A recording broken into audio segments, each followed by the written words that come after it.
Halo, selamat pagi, siang, sore, atau malam. Di sini saya akan menjelaskan tentang konstitusi dan tata perundang-undangan di Indonesia. Kita mulai dengan yang pertama, yaitu pengertian konstitusi. Konstitusi berasal dari bahasa Prancis, constituer, yang berarti membentuk. Maksudnya adalah pembentukan, penyusunan, atau pernyataan suatu negara. Dalam bahasa Latin, konstitusi merupakan gabungan dua kata, yaitu cume, yang berarti bersama, dengan statuer, yang berarti membuat sesuatu agar berdiri atau mendirikan, menetapkan sesuatu. Istilah konstitusi atau dalam bahasa Inggrisnya constitution memiliki makna yang lebih luas dari undang-undang dasar, yakni keseluruhan tata perundang-undangan baik yang tertulis maupun tidak tertulis yang diselenggarakan suatu pemerintahan dalam suatu masyarakat.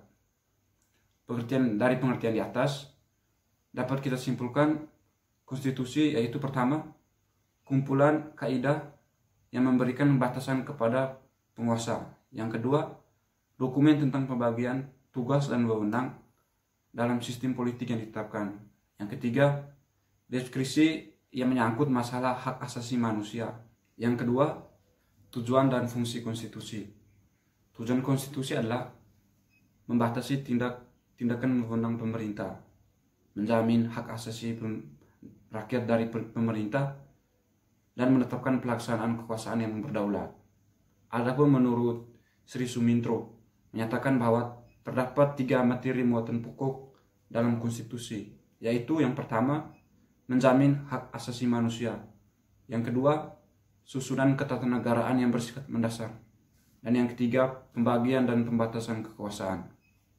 Dalam konstitusi, demokrasi dijalankan meliputi yang pertama, anatomi kekuasaan atau kekuasaan politik tunduk pada hukum.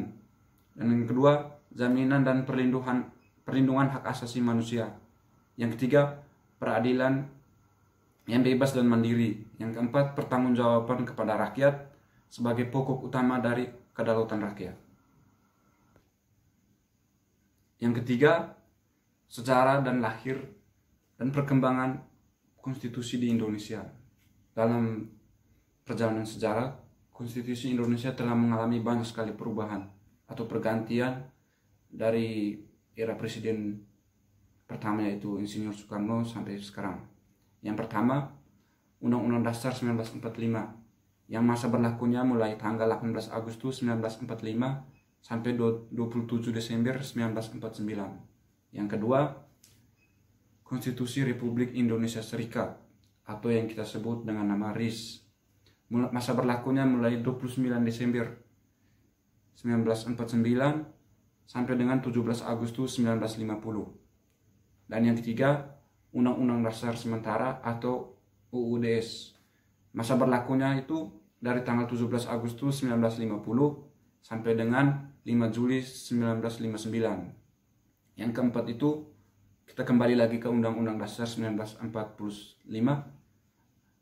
dengan melalui penetapan yang disebut dengan Dekrit 5 Juli yang masa berlakunya mulai dari 5 Juli 1959 sampai dengan sekarang. Dan yang keempat, tata perundang-undangan di Indonesia. Sebagaimana dalam penjelasan di awal tadi, di yang pertama, kedua, dan ketiga tentang konstitusi atau Undang-Undang Dasar 1945, bahwa Indonesia ialah negara yang berdasarkan hukum atau state. Konsep state mempunyai ciri-ciri sebagai berikut. Yang pertama, adanya perlindungan terhadap hukum dan HAM. Dan yang kedua, adanya pembagian kekuasaan pada lembaga negara untuk menjamin perlindungan HAM. Yang ketiga, pemerintah berdasarkan peraturan. Dan yang keempat, adanya peradilan administrasi. Tata urutan hierarki atau perundang-undangan di Indonesia itu perlu diatur untuk menciptakan keteraturan hukum dan kehidupan berbangsa dan bernegara. Di awal tahun 1966, melalui ketetapan MPRS nomor 20/MPRS/1966 lampiran 2, disebut hierarki peraturan perundang-undangan Indonesia sebagai berikut. Yang pertama, atau yang paling mendasar yaitu Undang-Undang Dasar 1945. Yang kedua, ketetapan MPR. Dan yang ketiga, undang-undang atau peraturan pemerintah pengganti undang-undang. Dan yang keempat, peraturan presiden atau yang disebut Perpres. Dan yang kelima, keputusan presiden atau Kepres. Dan yang keenam, peraturan pelaksana seperti peraturan menteri atau instruksi menteri. Namun, dalam perjalanannya, berdasarkan ketetapan MPR nomor 2 tahun 2000 pada saat amandemen, tata peraturan perundang-undangan yang di Indonesia berlaku sebagai berikut. Yang pertama, Undang-Undang Dasar 1945. Yang kedua, ketetapan MPR. Yang ketiga, undang-undang.